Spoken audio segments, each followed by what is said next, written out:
You ask Tiger to solve. This deals with linear equations with one unknown.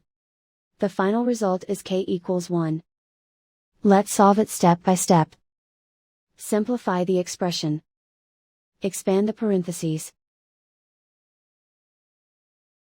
Simplify the arithmetic.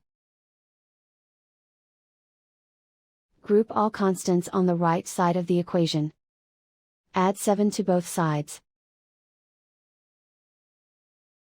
Simplify the arithmetic.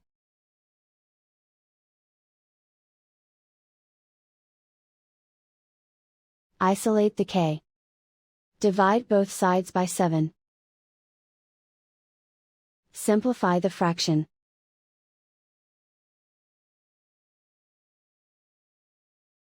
And so the final result is k equals 1.